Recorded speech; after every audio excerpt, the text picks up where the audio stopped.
Secundaria segundo grado. Ciencias. Física. La verdadera historia de la Tierra plana.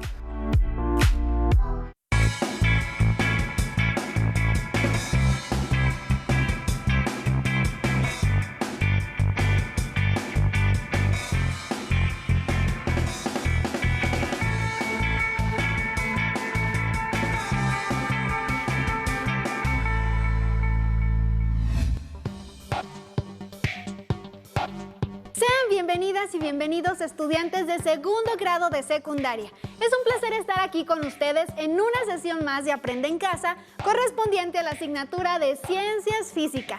Mi nombre es Leslie Mendívil y en esta ocasión le damos la bienvenida a la profesora Janet Mendoza Romero, quien se encargará de guiar esta sesión.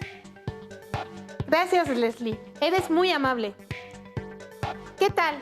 Soy la profesora Janet. Sean bienvenidas y bienvenidos estudiantes de segundo grado de secundaria y público en general a esta sesión de física.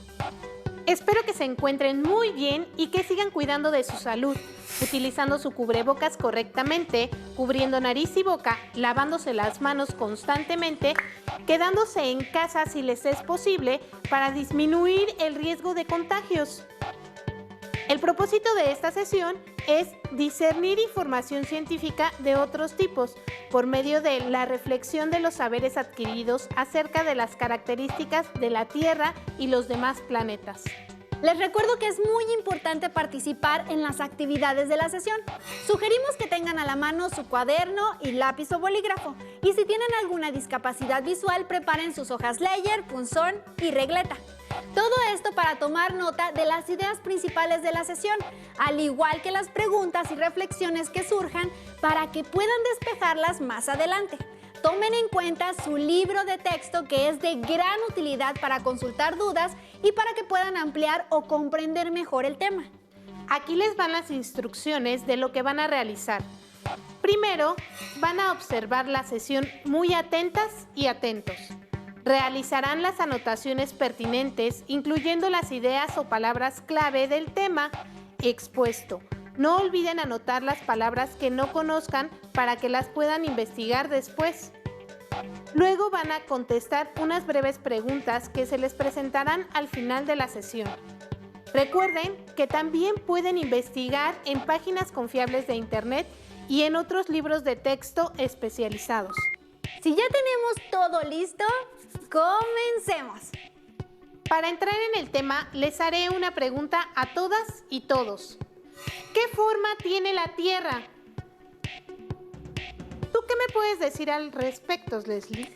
Pues recuerdo que en mis sesiones de geografía decíamos redonda y achatada por los polos. Creo que la figura geométrica que la representa se llama geoide. ¿Estás segura? Pues claro, maestra. ¿Por qué la pregunta? Lo que pasa es que hace poco leí un artículo en Internet acerca de que existen algunas personas que no creen que la Tierra tenga la forma de geoide que tú mencionas. ¿Cómo podría ser eso, maestra? Si durante toda la vida escolar hemos aprendido que así es. Pues sí, lo que me sorprendió más fue que mucha gente estaba de acuerdo con esta idea. ¿Qué le parece, maestra, que aprovechamos este tema para hacer un repaso de cómo fue evolucionando las ideas de la forma de la Tierra? Claro, me parece muy buena tu propuesta y así podemos dar argumentos que se contrapongan a las ideas de los terraplanistas.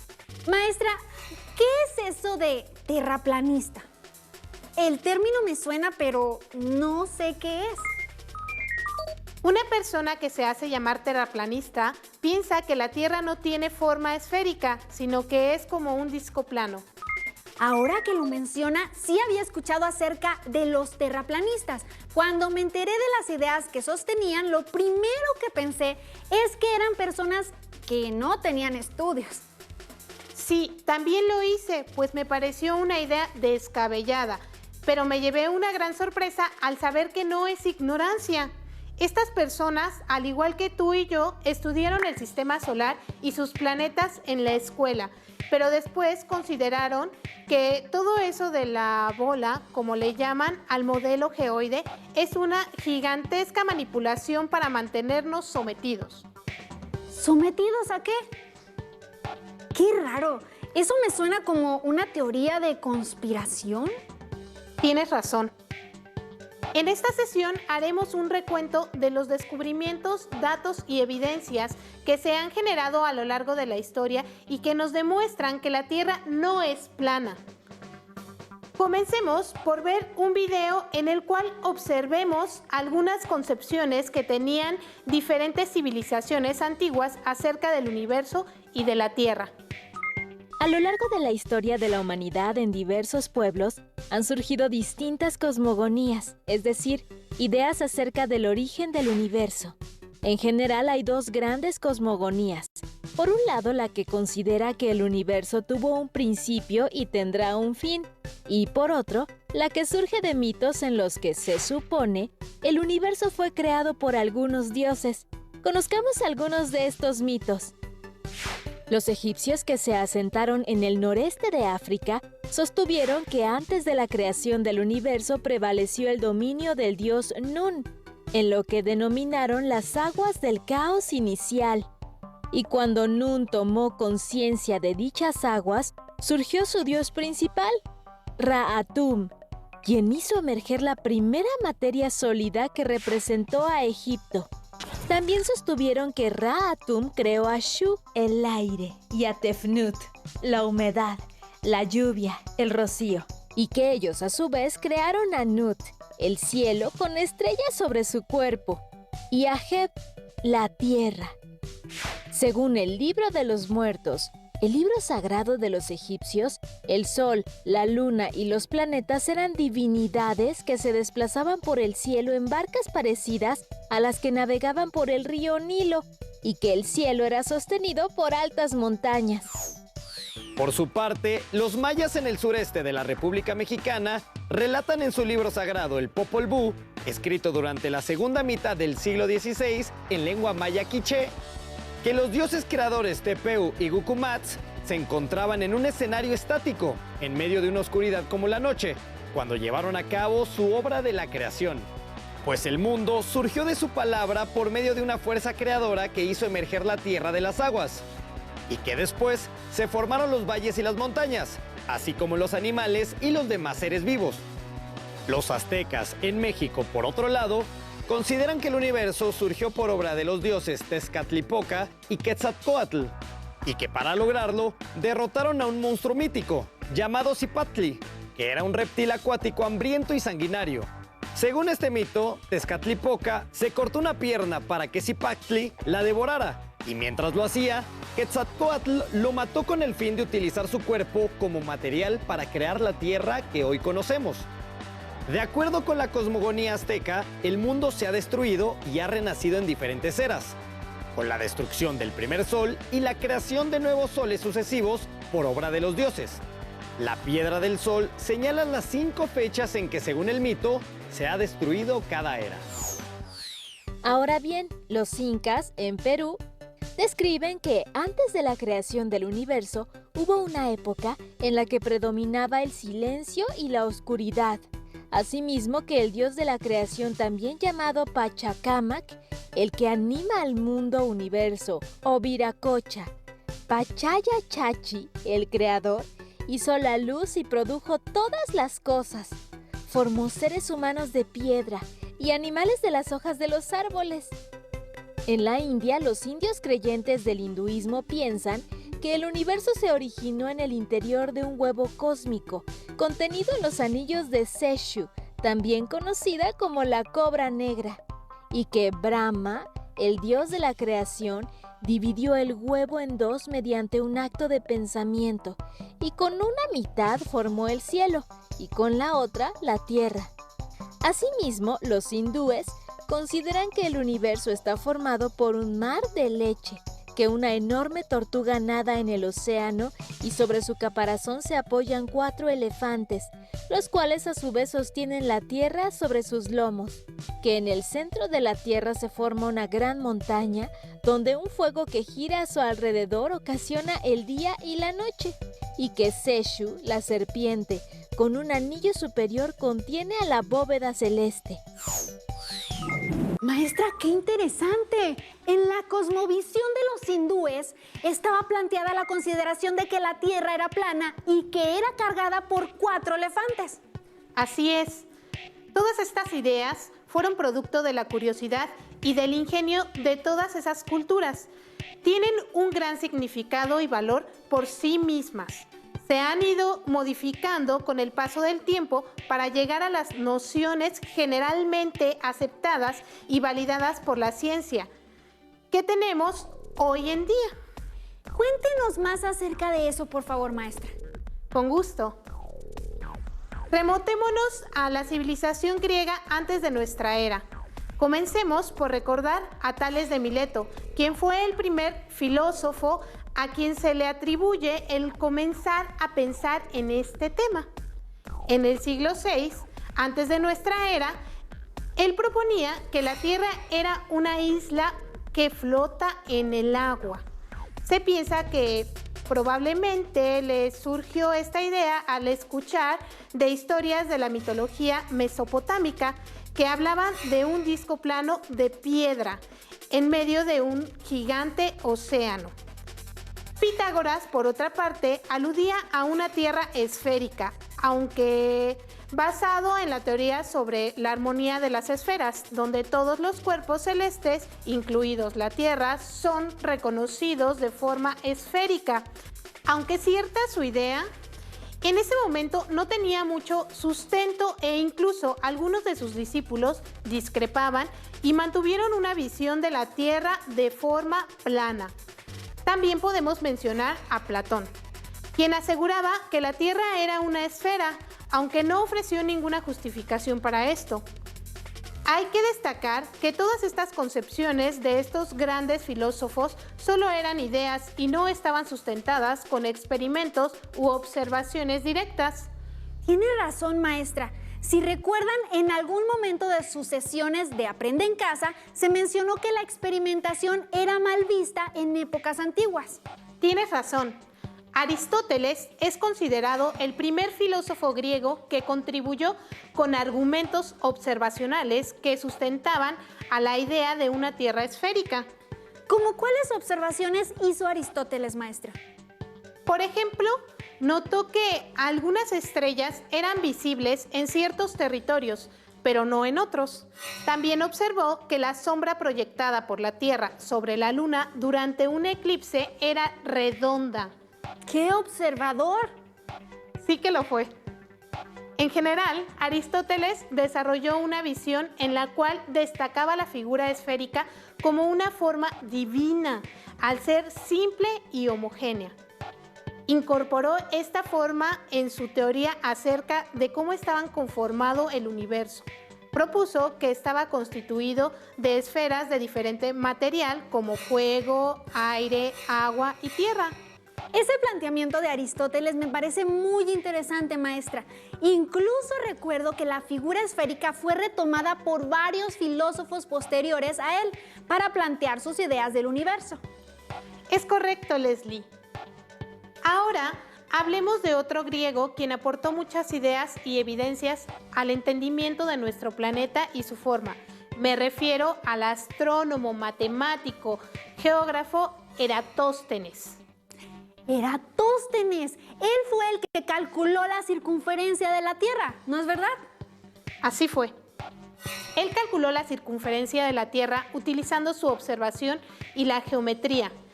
La historia relata que un día Eratóstenes leyó en un libro de la Biblioteca de Alejandría que en la ciudad de Siena, situada a unos 800 kilómetros al sur de Alejandría, durante el mediodía del solsticio de verano, los objetos no producían sombra y que en los fondos de los pozos se podía ver completamente al sol. Eratóstenes trató de verificar si en Alejandría se daba este mismo resultado durante el solsticio de verano a mediodía y descubrió que no era así. ¿Qué observó Eratóstenes? Observó que los objetos sí proyectaban una sombra. Esto era congruente con sus ideas acerca de que la Tierra no era plana. Si así fuera, no hubiera observado diferencia en la sombra producida en ambos lugares. Eratóstenes midió la sombra producida y con esto pudo calcular el ángulo de incidencia del Sol en Alejandría, mientras que sabía que al no proyectarse la sombra en Siena durante el mediodía del solsticio, los rayos del Sol eran completamente perpendiculares ahí. Además, sabía la distancia entre ambas ciudades.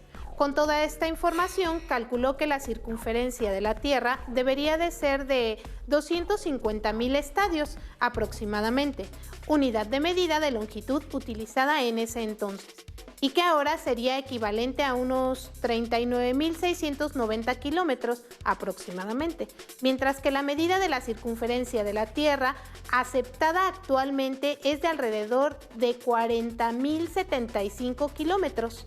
¡Vaya! Sí que calculó la circunferencia con bastante precisión. Así es. Eratóstenes es muy famoso por ese descubrimiento. Además de que fue capaz de calcular la inclinación del eje de rotación de la Tierra y creó el primer mapa del mundo. ¡Muy impresionante! Recordemos que Eratóstenes hizo todo esto entre el siglo III y el siglo II antes de nuestra era, con tecnología muy limitada, pero con un gran ingenio y observación. Efectivamente, Leslie. Más adelante, en el tiempo, a inicios de nuestra era, tenemos a Ptolomeo, matemático, geógrafo y astrónomo griego, cuyo modelo geocéntrico proponía que la Tierra estaba en el centro del universo, tenía forma esférica y que permanecía estática. Fue difícil que en un inicio la Iglesia aceptara esta teoría, ya que iba en contra de muchas de sus creencias. Así es. Esto se debe a que la base de las creencias de la Iglesia y en distintos fragmentos de la Biblia hacen mención a una tierra plana. En consecuencia, no permitían la idea de una tierra esférica, pues no querían contradecir la palabra de Dios. Por esta razón, fue muy difícil convencer a esta institución, la que entonces tenía un gran peso en todo el mundo. Aunque la propuesta de la tierra esférica era difícil de asimilar por la religión cristiana, el hecho de que la Tierra fuera el centro del universo sí iba acorde con lo que se creía, por lo que la teoría geocéntrica de Ptolomeo permaneció vigente por varios siglos. Hasta que Nicolás Copérnico presentó su teoría, heliocéntrica, la cual ponía al Sol en el centro del sistema solar y proponía que la Tierra presentaba movimiento de rotación y traslación alrededor del Sol. El modelo heliocéntrico de Copérnico también fue muy condenado por la Iglesia Católica. Incluso él y Galileo Galilei, otro científico de gran renombre que apoyaba la teoría heliocéntrica y brindó muchas evidencias que la sustentaban, fueron juzgados por la Santa Inquisición. Es verdad. Sin embargo, poco a poco y gracias a muchos científicos y aficionados interesados en el tema, se fue reuniendo cada vez más evidencias de que apoyaban a esta teoría y que aportaron al reconocimiento de la forma verdadera de la Tierra. ¿Nos podría mencionar algunas evidencias que se han presentado? Por supuesto. Por ejemplo, al navegar en el mar es posible ver solo la parte superior de los objetos que se encuentran a lo lejos. Como en esta imagen, a medida que nos acercamos ya se puede ver el objeto completo. Esta es una evidencia de la curvatura de la Tierra. Si fuera plana, se vería todo el objeto sin importar la distancia. Por otra parte, los fenómenos cósmicos como la lluvia de estrellas y eclipses son observados en diferentes momentos en distintas regiones de la Tierra. También se ha logrado medir variaciones en la gravedad de la Tierra en diferentes puntos de esta, lo cual nos habla acerca de que el planeta tiene una distribución desigual de su masa, por lo que se apoya la teoría de que la Tierra no es una esfera perfecta, sino que está achatada en los polos debido al movimiento de rotación. Además, hemos sido capaces de ver directamente la Tierra mediante los satélites, la estación espacial, viajes a la Luna y sondas espaciales para corroborar en definitiva su forma desde el espacio. Eso es verdad. Los satélites fueron los primeros objetos fabricados por el hombre que lograron orbitar nuestro planeta. Ciertamente, gracias a los satélites aprendimos y hemos seguido aprendiendo mucho acerca de nuestro planeta. Veamos un video para conocer sus diferentes funciones y reflexionar acerca de su importancia. Vamos, maestra. Vamos. Primero tienes que saber que un satélite artificial es un objeto fabricado y puesto en órbita alrededor de un cuerpo celeste por nosotros, los seres humanos. Nos sirven para conocer un poco más del universo y de la Tierra, porque obtienen datos que no podemos conseguir fácilmente. Por ejemplo, sobre los océanos, la atmósfera, la vegetación y los suelos de la superficie del planeta. Mira esta cápsula.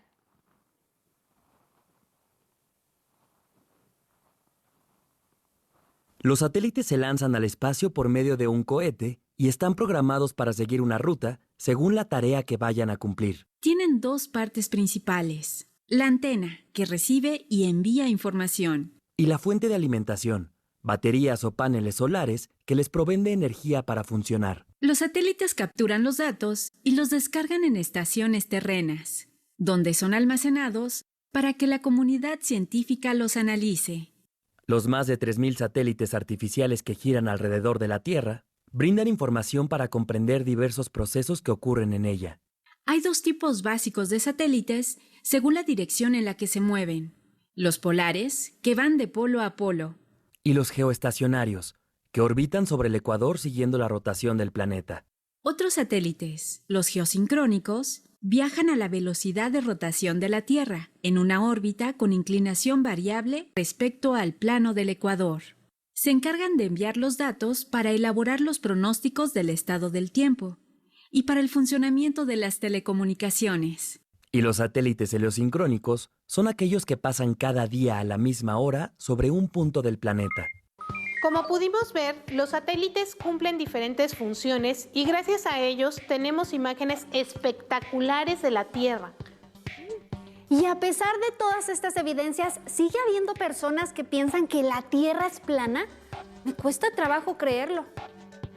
Así parece, el movimiento terraplanista moderno comenzó en el siglo XIX y tuvo su origen en la obra del escritor inglés llamado Samuel Birley Rowbotham, quien en uno de sus libros planteaba que la Tierra era un disco plano en el que el polo norte se encontraba al centro de este y estaba rodeado por un muro de hielo. La inspiración que tuvo para este trabajo eran pasajes bíblicos. Rowbotham y sus seguidores ganaron notoriedad y fueron confrontados por varios científicos de la época, aunque su fuerza fue disminuyendo y prácticamente desapareció al terminar la Primera Guerra Mundial. En Estados Unidos, las ideas de Rowbotham fueron adoptadas y diseminadas desde finales del siglo XIX por un culto religioso, el cual estuvo involucrado en desvíos financieros y finalmente se desintegró en los años 40. ¡Qué historia! ¿Y qué pasó después? ¿Cómo se ha mantenido esa postura hasta nuestros días? Pues en 1956 surgió la Sociedad Internacional de la Tierra Plana. ¿En 1956? Eso fue un año antes de que la Unión Soviética, ahora Rusia, lanzara al espacio a Sputnik, el primer satélite artificial. Efectivamente. Incluso antes de las fotografías que mostró de la Tierra el Sputnik, esta ya había sido fotografiada en la década de los 40 por un cohete. Esta es la primera foto en la que se pudo apreciar la Tierra y podemos notar su curvatura. Aún con todas estas fotografías y evidencias, la Sociedad Internacional de la Tierra Plana seguía incrédula y atribuían todo a un engaño perpetrado por diferentes gobiernos y organizaciones mundiales. Aunque todo esto sin ningún sustento real. ¿Como una conspiración? Así es, la popularidad del movimiento terraplanista ha ido variando con los años. Últimamente se ha potenciado mucho debido al Internet y a la facilidad que tiene de compartir información de manera rápida y con un número grande de personas. Ellos siguen sosteniendo que la Tierra es plana, con el Polo Norte en el centro y la Antártida cubriendo toda la orilla. Creo que como conclusión diremos que todas las evidencias nos indican que la Tierra no es plana, sino semejante a una esfera ligeramente achatada en los polos y abultada en el ecuador. Además, tiene una superficie irregular. Y que gracias a las aportaciones de muchísimas personas a lo largo de los años se ha podido comprobar la forma de la Tierra y por medio de la experimentación y la observación directa. Así es, maestra. Ahora solo nos queda recordarles a las y los alumnos que nos ven desde casa que no olviden la importancia de investigar y analizar críticamente antes de creer todo lo que llega a sus sentidos. Sí, claro. Recuerden leer y buscar en distintas fuentes de información para tener varias perspectivas que les permitan ejercer un pensamiento crítico. Para concluir, escriban en su cuaderno y contesten las siguientes preguntas. 1. ¿Qué forma tiene la Tierra? 2. Den un ejemplo de evidencia que compruebe su respuesta anterior. 3.